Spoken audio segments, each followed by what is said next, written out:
Hello, my name is Sean Tierney, and today I'll be presenting how to do a king-queen checkmate. My technical manual was on chess. It was a beginner's guide to playing chess, and this was one of the topics I covered. It was checkmates, and this was one of the checkmates. It's one of the most common checkmates too. It's used with just a queen and a king. And for those who don't know, the kings in the chessboard are the most important piece. If you can capture the enemy king, you win the game. The king can only move one square in any direction, and it cannot move itself into danger. If the king's in danger, able to be captured in the next turn, that's considered check. Again, the king cannot move itself into check, but once the king's in check, the king needs to do anything it can to either move itself out of check or block the check. It's legally forced to do that. It cannot do any other moves once it's in check. And if the king's unable to get itself out of check, then it's considered checkmate, and then the game's over. If the king's not in check and also unable to move, and there's no other moves that side can do, it's considered a stalemate, and it's a draw. So in this presentation, I'll show you how to capture the king or checkmate the king with only the queen and the king. So the queen, unlike the king, can move vertically, horizontally, and diagonally in any direction. So we'll use the vertical movement of the queen and the horizontal movement of the queen to block the king into a box. So the general idea is to push the king towards the corner using the queen, because the king's unable to pass through this column and this row here because he'd be putting himself into check.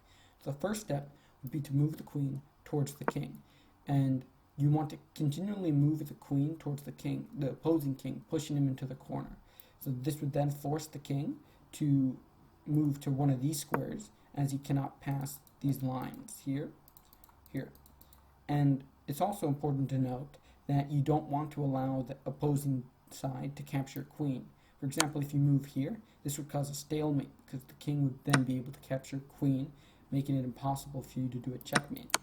So if this happens and you're unable to move the queen, you also don't want to move the queen onto the row the king's on, because then the king can simply move out of the box, making it take longer, and in some cases potentially making the game go on until it's a stalemate. And so what you want to do then in this position is move your king closer to the queen.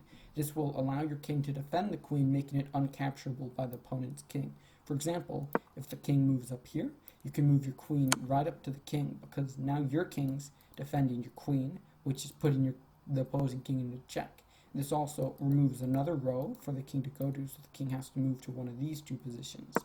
And again, you'll want to keep moving your king up with your queen if your queen's unable to move to any safe position.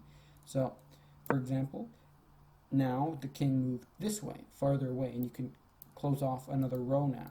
Close off this row because the king moved away. You keep moving the king until he's into this corner here, and then the king will keep moving this way. You can keep pushing the king, making it impossible for the king to move to any of these squares as you put him into the corner, and then the king will be forced to be stuck in this corner here. And then you want to keep your king near your queen if your queen's too close to the king, otherwise the king will capture it. And then once you get your king, the opposing king, into this position, it's very important that you don't cause a stalemate. So for example, the king can't move in too many positions, so you don't want to move your king up to this position over here, because if you move your king here, you will cause a stalemate here, because your king's now blocking these positions, your queen's blocking these positions, and the king can't move. The king's also not in check. So when this happens, you don't want to move your pieces to a place that blocks off opposing king's move. So what you'll need to do is you'll need to push the king into the corner. And once you get him to either of these positions here, you can trap the king forever now. So what you'll need to do is move the queen to either b5 if the king's on a7 here, or if the king's on b8, you'll want to move your queen to d7. And then once the king's here, this black king can only move to these two squares because the queen's blocking this row, and then all these positions trapping the king. From here, you want to move your king up closer to their king, and then from here, you move your queen to a position where the king's guarding it, and also attacking every square the king's at. For example, this square, the queen's blocking every square and putting the king into check. And this is a checkmate because the king is unable to move out of check because he can only move one square, and the queen's being guarded by the king here. So thank you for listening to my presentation, and I hope you all have a wonderful break.